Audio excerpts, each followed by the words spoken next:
Nos hemos cruzado muchas veces, pero no nos ves. Igual nunca te lo han contado, pero siempre hemos estado ahí. Mamá, yo quiero ser pastora. Pero hija, ¿vas a ser la única? Porque cuando las ovejas se meten en tus sueños, nunca sabes a dónde te pueden llevar. ¿Quieres descubrirlo con nosotras? Ven. Contando Ovejas, un podcast de Ganaderas en Red. Bienvenidas, bienvenidos a este cuarto episodio de Contando Ovejas, el primero de este año. Antes de todo, queríamos felicitaros el año y bueno, esperamos que hayáis pasado unas estupendas Navidades rodeados de familias y de amigos. También pediros disculpas porque este episodio nos ha salido un poquito más tarde porque, bueno, pues el principio de año siempre es un poco más caótico para todos y para todas. Os deseamos que este año sea un año lleno de cosas buenas, llenos de podcast y con mucha alegría. Hoy tenemos un programa súper interesante. El tema que hemos elegido porque nos preocupa mucho, porque lo vivimos y porque lo vemos todos los días, es el tema del cambio climático y cómo nos afecta a las personas que estamos ligadas al campo, que trabajamos en el campo y del campo.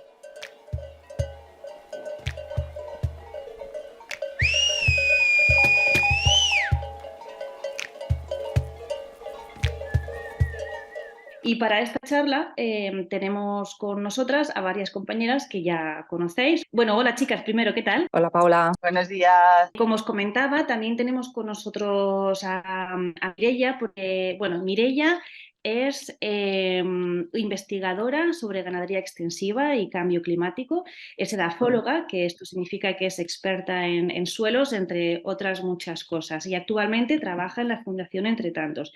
Y hemos querido invitarla porque ya sabéis que aquí en nuestro podcast de Ganaderas en Red nos gusta combinar los saberes de la experiencia con los saberes más científicos y técnicos que nos pueden aportar expertos en estos temas. Así que nada, bienvenida Mireia.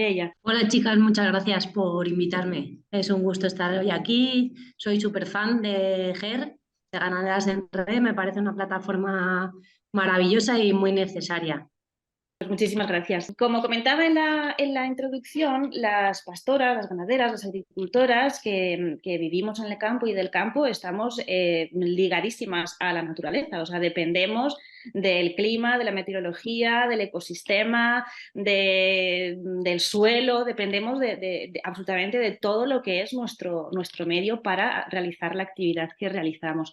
Es un vínculo indisoluble que tenemos con ella y además es que nos tenemos que retroalimentar y nos tenemos que apoyar unas a otras para que nuestra actividad sea sostenible en el tiempo y rentable. Como dedicamos mucho tiempo a estar en el campo, hemos ido observando una serie de cambios que han ido ocurriendo en nuestros medios asociados pues a todo esto que sea del cambio climático y que nos están afectando de primera mano y que quizá no éramos tan conscientes de ello, pero últimamente estamos siendo cada vez más conscientes. Estamos perdiendo frío en general, ya hay mucha menos nieve en las montañas, hay menos reservas de agua, las lluvias vienen muy concentradas y luego están muy distantes unas de otras y las estaciones también a veces se diluyen una entre la otra o no son tan evidentes como antes. Charo, tú, por ejemplo, en tu labor de pastora, ¿qué cambios has estado observando estos años? Pues mira, yo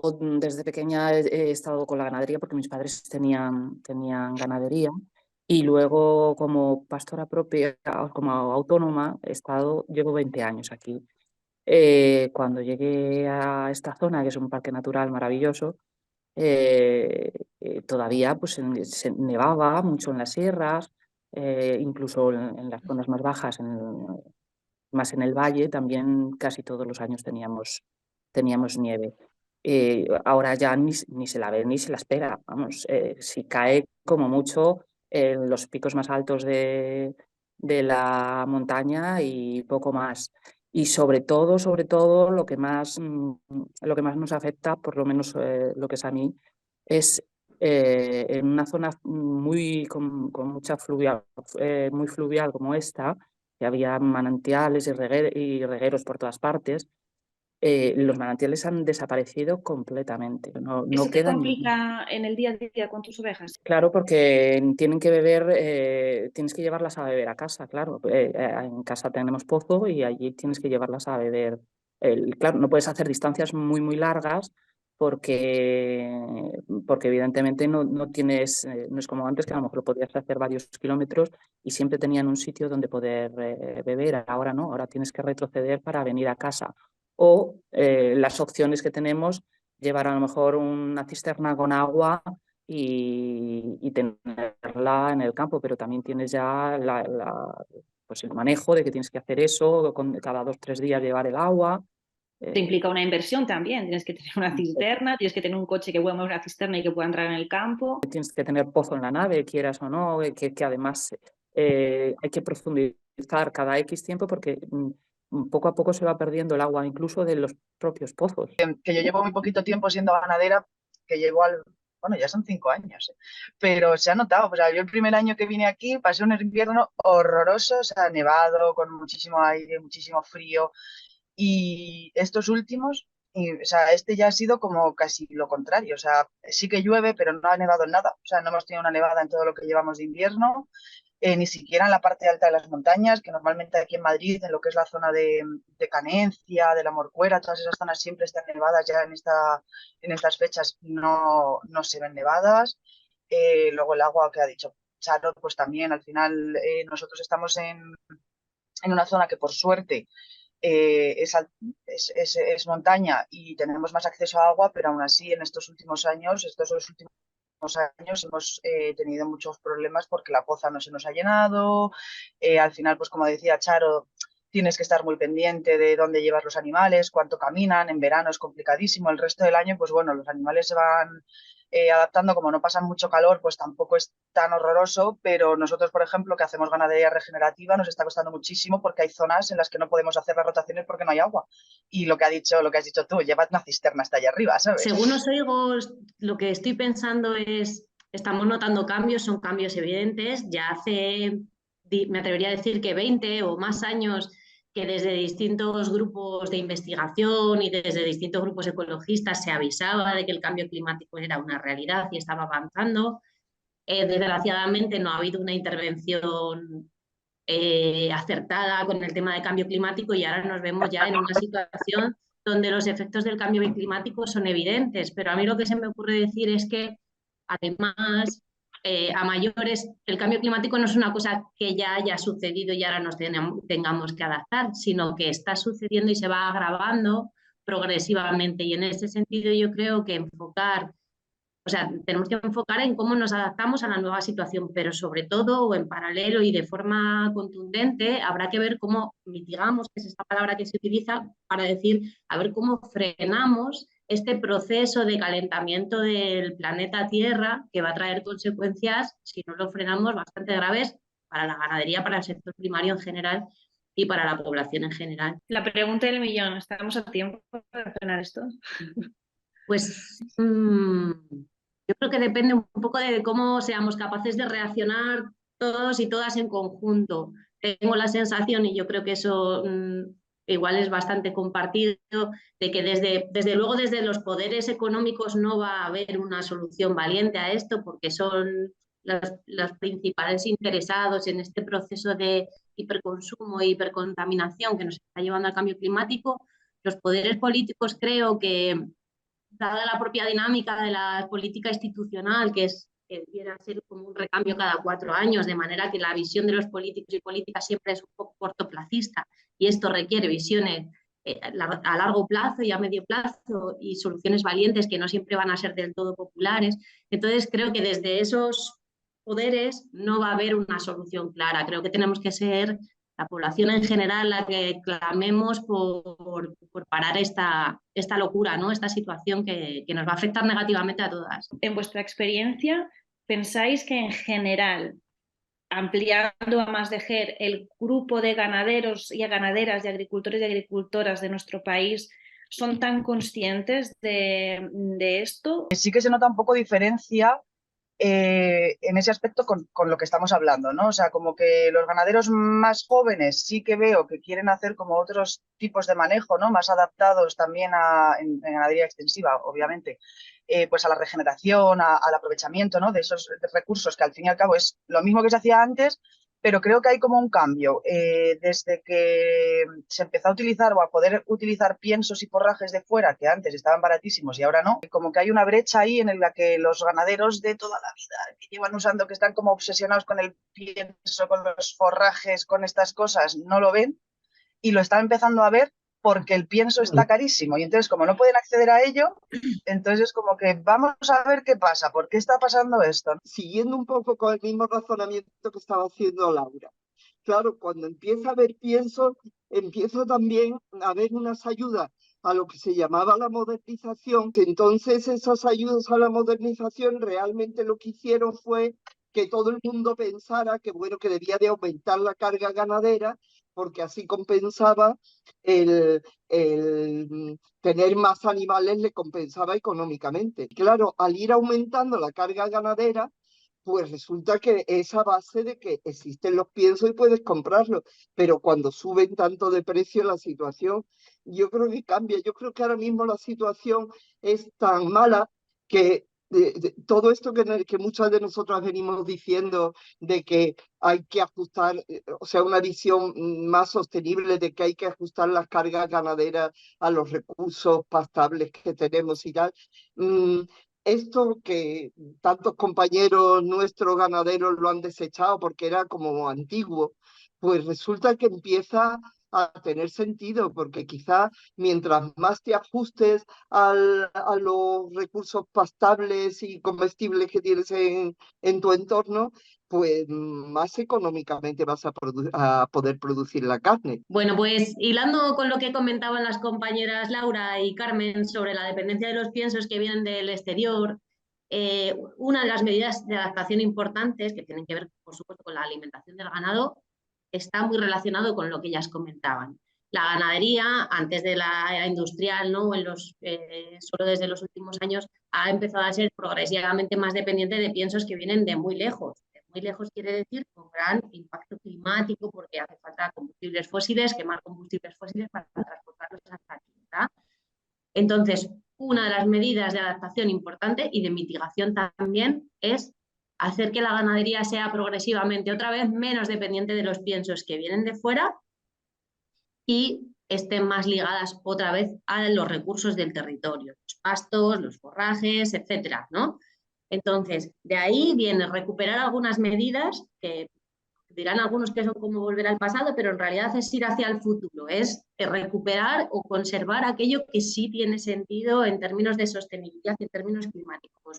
Uno de ellos es la movilidad ganadera. La movilidad ganadera, mover el ganado de un sitio a otro, siempre ha servido para adaptarse a los cambios del clima, ¿no? A lo largo de las estaciones del año, pero también entre unos años y otros, ¿no? Ir moviendo el ganado según la disponibilidad de pastos. Esa característica de la ganadería extensiva hay que protegerla y hay que fomentarla. Otras maneras de volver a ligar el ganado al territorio o seguir ligándolo, hacer mejora de pastos, incluir otras especies forrajeras que sean complementarias a las especies que tenemos y que se adapten mejor al nuevo clima, ¿no? Quizás especies que se usan en países de más al sur ahora empiezan a ser pertinentes también en nuestro territorio. La combinación del arbolado dentro de los pastos cada vez es más fundamental porque aporta sombra al ganado. No olvidemos que uno de los impactos del clima es que en verano, en periodos estivales, el ganado pasa mucho calor, sube mucho la temperatura y las sombras van a ser fundamentales, y el arbolado nos permite dar sombra y dar alimento a la vez. Bueno, por nombrar algunas otras medidas que tengan que ver con cambio climático, ya no tan ligadas a la alimentación, pero sí al bienestar del ganado, el tema del agua va a ser fundamental, es fundamental. Los expertos dicen, las expertas, que puede que no llueva menos a lo largo del año, pero sí va a llover diferente. Va a llover de forma muy concentrada, ya lo estamos viendo progresivamente, ¿no? Cuando llueve muchísimo y tenemos problemas a veces de inundaciones y de erosión del suelo, y en otros periodos que necesitaríamos que lloviera, no está lloviendo. ¿Qué necesitamos entonces? Está claro, almacenar el agua a tiempo y durante más tiempo y cuidar este agua, porque un problema que está habiendo en el almacenamiento del agua, aparte que hemos perdido la costumbre de almacenar el agua, es cuidarla para que siga siendo potable. Entonces, medidas de potabilización de agua para que sea saludable para el ganado, ¿no? Sería interesante entonces empezar a promover medidas de infiltración de agua en suelo, supongo, para recarga de aguas subterráneas, incluso lo que vienen a llamarse como cosechas de agua, que pueden ser técnicas como las de línea clave, que hacen que frenar, ¿no?, el avance del agua para que haya menos erosión, para que se redistribuya mejor por todo el terreno, mejorando la infiltración y que riegue mejor todo el suelo, que sea más húmedo. Aquí en Galicia, por ejemplo, se regaban los prados con un sistema parecido al de líneas clave, que son las caldeiras de toda la vida, que no se hacía con tanta técnica como ahora, que sí que tenemos pues las posibilidades de ver las líneas de nivel del suelo y hacerlo todo de una manera más sofisticada y científica. Y aquí les ayudaba mucho precisamente a mantener los prados bien todo el año. Por ejemplo, en esta zona, como es muy al norte y no nos ha afectado mucho, pero por ejemplo en Vacuno, como estamos en Ger y somos de toda España, pues sí se ha visto que ha habido ganaderas de vacuno con el IC algo, no me acuerdo cómo se llama. El LH, Sí, la la enfermedad enfermedad hemorroica epizootica. Son mosquitos tropicales que nos están afectando y las hemos pasado muy, muy mal. Además tener que estar tomando medidas como eso de desinsectación en las cuadras, de desinsectación encima de los animales. Tú vigilas a tus animales constantemente, pero es que es una revisión clínica diaria una por una, o sea, y ahora además luego las vacunas que nos van con obligación que vamos a tener de lengua azul, por ejemplo, en las vacas, que ya a mí me han avisado anoche, de lengua azul en las vacas, en el norte de Cantabria. Como experta, ¿estáis notando que sí, o estáis preveyendo que vaya a haber un aumento de posibles enfermedades que antes a lo mejor no llegaban o no había tantas? Sí, se prevé que la incidencia de enfermedades sea mayor y luego me imagino que estáis al tanto de que hay una preocupación a nivel europeo y a nivel mundial, pero en la Unión Europea está tomando medidas con el uso de antibióticos de forma sistemática. Como sabéis, los antibióticos son nuestra principal herramienta frente a un montón de enfermedades de origen bacteriano, pero el uso tan sistemático y tan masivo que se ha hecho en los últimos años de los antibióticos en ganadería, también en humanos, pero en ganadería muchísimo, hace que hayan aparecido muchas resistencias a enfermedades que se curaban antes con relativa facilidad. Ahora empieza a haber resistencias que son preocupantes. Por dar un dato, el 80% de los antibióticos que se utilizan en la Unión Europea se utilizan para ganadería.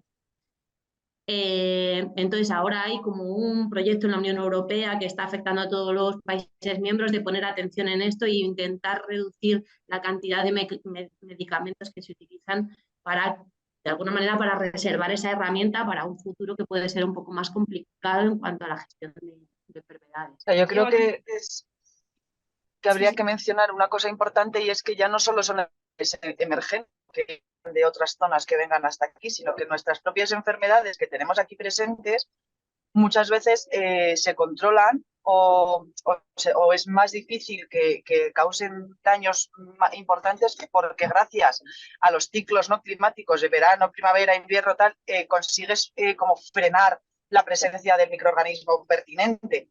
Como se está aumentando la temperatura de forma gradual y está desapareciendo, ¿no?, un poco esos picos de temperaturas muy bajas o temperaturas muy altas, hace que esas enfermedades prevalezcan más en el tiempo. Por lo tanto, también las propias enfermedades que ya tenemos ahora nos van a afectar más y durante más tiempo a lo largo de los años, que también creo que es importante remarcarlo, porque ya no es que tengamos nuevas, sino que es que encima vamos a seguir con las que a lo mejor ya teníamos controladas. Un ejemplo muy claro se ve en la varroa de las abejas.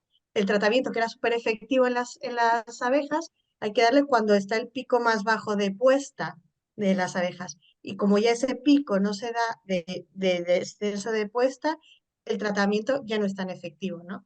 Entonces, la varroa afecta a la mortalidad de las abejas. Un ejemplo con colmenas que yo también tengo, y es también la polilla de la cera. La polilla de la cera, tradicionalmente, tú dejabas las colmenas en invierno fuera en la calle y con los días de helada se controlaba esa plaga, ¿no? Hacías como una limpieza natural de esa plaga.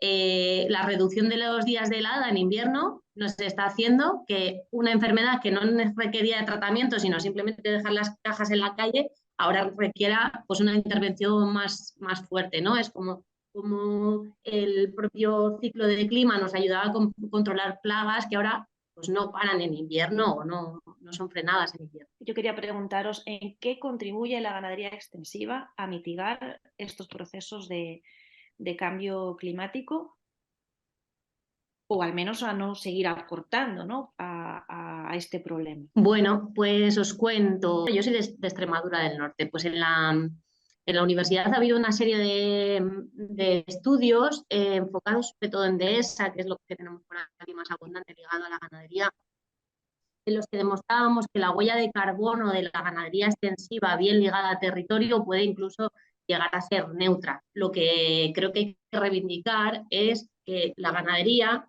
no es una sola cosa, hay muchas maneras de hacer ganadería, y así como la ganadería muy industrial es fuertemente impactante no solo con el cambio climático, sino también con los acuíferos o con otros impactos medioambientales, la ganadería extensiva ligada al territorio, por contraste, como cuida a los ecosistemas que son capaces de capturar CO2 de la atmósfera, podemos decir que es una muy buena aliada para cuidar esos ecosistemas y, por tanto, para mitigar el cambio climático. Además de que, al ser dependiente de alimentos del propio territorio, no consume tantos combustibles fósiles como otro tipo de actividades más industrializadas. Pues nada, muchísimas gracias, Mireia, por haber compartido este ratito con nosotras. Ha sido un placer tenerte y que pudiéramos compartir contigo todos los conocimientos que tienes como experta. Y nada, estás invitadísima para volver a seguir hablando de este tema u otros cuando quieras. Muy bien, pues aquí me tendréis en cuanto me llaméis. Muchas gracias por invitarme. Un abrazo. Muchas gracias. Bueno, pues hoy os traemos 2 recomendaciones que nos hacen mucha ilusión. Lo primero son 2 libros. Estos ya con mucho cariño, porque además, aparte de que yo creo que casi todas les hemos leído, que los títulos son Si fuera un árbol, una brizna o un escarabajo, y su segundo libro, Y si nos andamos por las ramas, que son 2 libros escritos por nuestra querida María Turiño, compañera de GER, del grupo de apoyo, polifacética donde la haya, y la escritora nos lleva de viaje a los detalles de la naturaleza a través de sus páginas. Yo sé que alguno de estos cuentos, los relatos cortos, los ha escrito estando incluso con nosotras en alguno de nuestros encuentros, y son 2 libros de relatos cortos, como os comentaba, con una mirada consciente y original. Eso en cuanto a textos, a libros. Y luego, en segundo lugar, el visual, os queremos recomendar sobre todo nuestro documental. Le hemos estrenado ya en algunos pueblos, le vamos a estrenar, os recomiendo que bichéis por las redes porque ya está anunciado por las redes sociales para que los que viváis en Madrid y alrededores podáis ir a verlo. Nuestro documental de Mujeres de Viento, Tierra y Ganado, que habla de nosotras mismas, nuestro trabajo, nuestra red, nuestras reivindicaciones, las propias relaciones que tenemos entre nosotras, y os lo recomendamos en este episodio porque el próximo, lo que os comentaba antes, el próximo martes 6 de febrero, en el Teatro de Barrio en Madrid, lo podréis ver. Así que nada, ya las entradas están de manera gratuita en la web del teatro y os pasaremos el link, como os comentaba, en todas nuestras redes sociales para que lo podáis disfrutar. Llevar clines, porque la verdad es que es muy emotivo, está muy bien. Y sobre todo agradecer al Teatro de Barrio esta colaboración tan bonita que nos da esta oportunidad.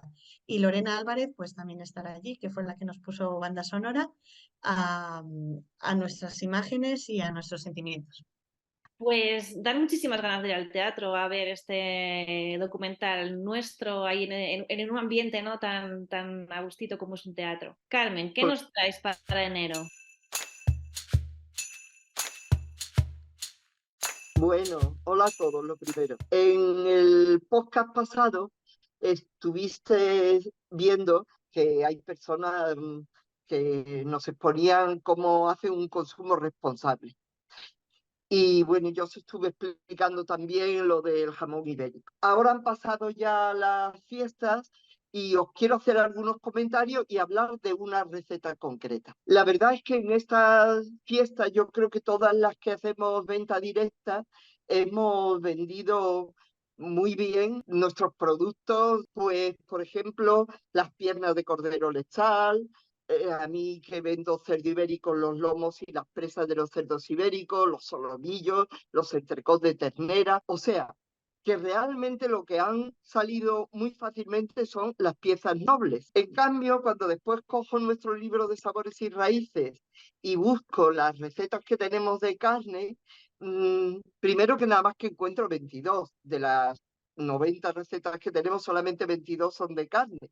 Y solamente 3 de ellas tienen como materia prima alguna de estas piezas nobles. La materia prima de nuestros platos de carne son justamente otras piezas que podemos considerar como menos nobles. Los costillares, las faldas para rellenar, la lengua, los callos, la carne que se pica, las manitas y las faldas de cordero, lechones más grandes de los que se demandan habitualmente, pero si me fijo en las recetas en sí, todas tienen un lujo de acompañamiento de vegetales procedentes de la huerta de todo tipo: cebolla, dientes de ajo, zanahorias, puerros, tomates, pimientos secos de nuestras propias cosechas del verano. En todos hay mucha verdura y un gran lujo de hierbas. En nuestro caso, muchas veces estas hierbas aromáticas las cogemos silvestres, como puede ser el romero y el tomillo. Bueno, laurel, setas, azafrán, perejil. Una enorme cantidad de aromas. Muchas veces utilizamos manteca, sobre todo las que tenemos cerdo, y por supuesto en casi todas las recetas hay aceite de oliva virgen extra.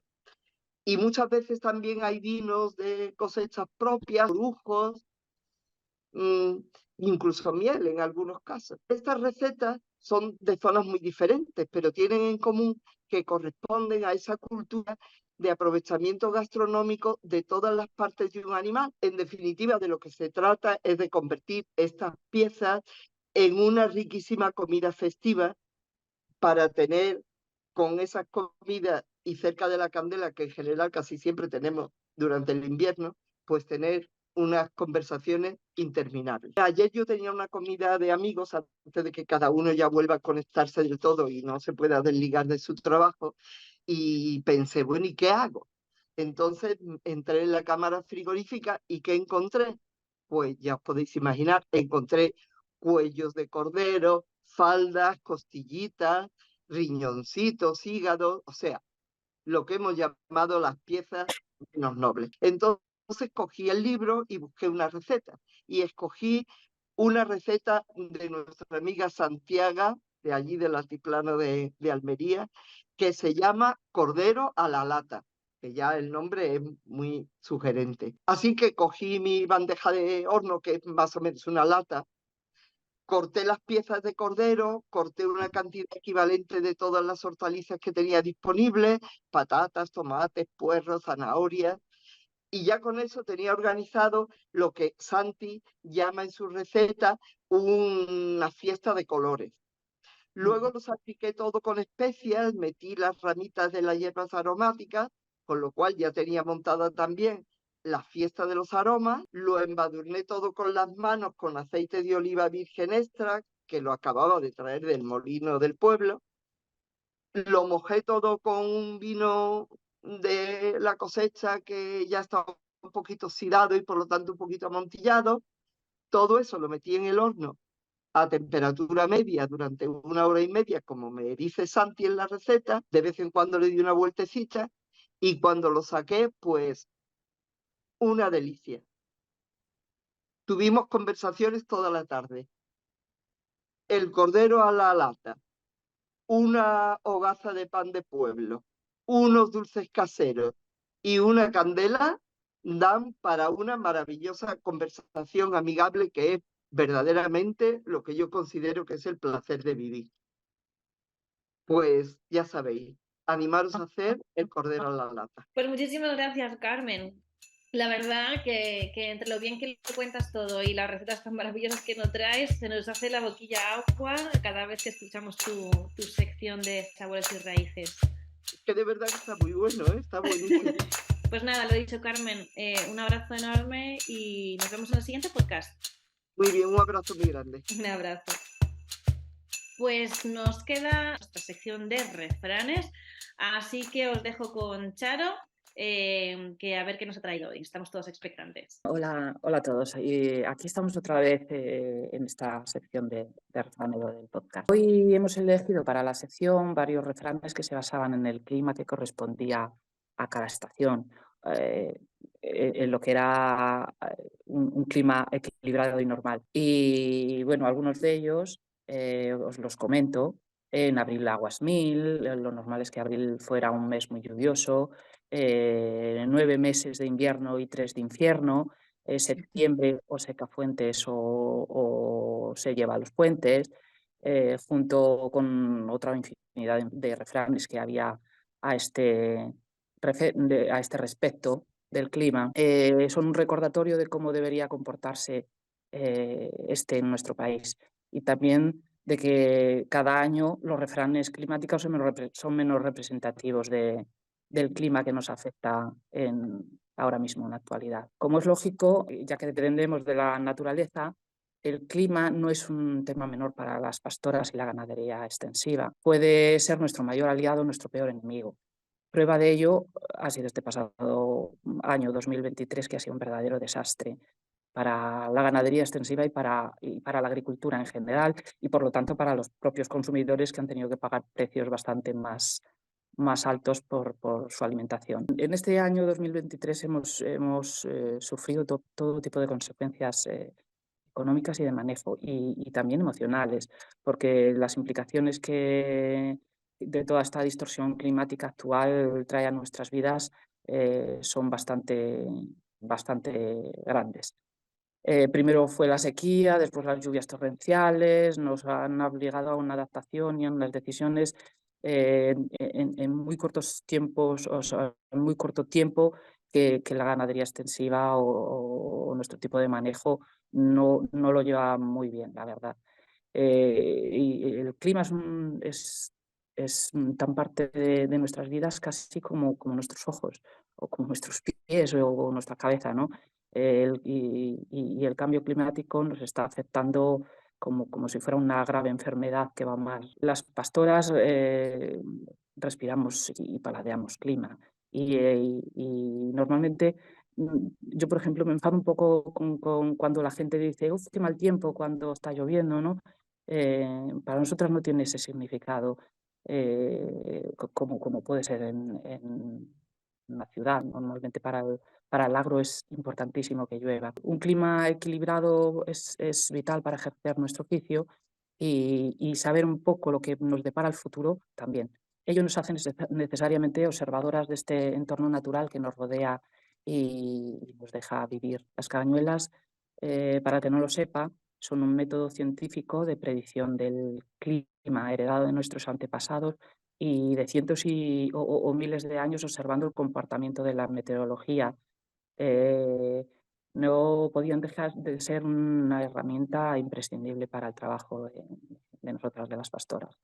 El sol, la lluvia, el viento, la falta de él, su dirección, las heladas, la nieve, el rocío, la temperatura, un atardecer rojizo o un halo de luna, unas nubes negras o blancas, por donde vuelan los pájaros en determinadas épocas, o incluso unas ovejas brincando, son parte de la lectura necesaria para una buena predicción, que nos oriente a grosso modo sobre el clima que nos afectará para bien o para mal el siguiente año. Algunos refranes forman parte de esta cultura de la observación que da lugar a las cabañuelas.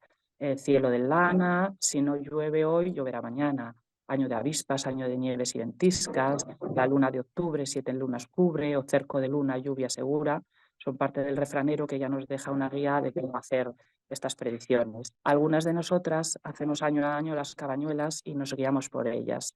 Pueden hacerse en agosto y diciembre, Las de agosto van del día 2 al 25 de este mes y las de diciembre desde el día 13 al 5 de enero. Para la predicción, las primeras quincenas de cada mes son los 12 primeros días señalados y así el primer día corresponde a la primera quincena de enero. Se apuntan los datos climáticos o cualquier dato de los que hemos comentado que vayan ocurriendo durante esas 24 horas. Así, en el primer día, si el primer día corresponde a enero, el segundo día correspondería a la primera quincena de febrero, el tercero a la primera de marzo. Y ahí iremos apuntando todos los datos que correspondan a ese día en concreto. Y así sucesivamente subimos las primeras quincenas hasta diciembre, ¿vale? Los últimos días señalados son para las segundas quincenas de cada mes, que van en sentido contrario, retroceden.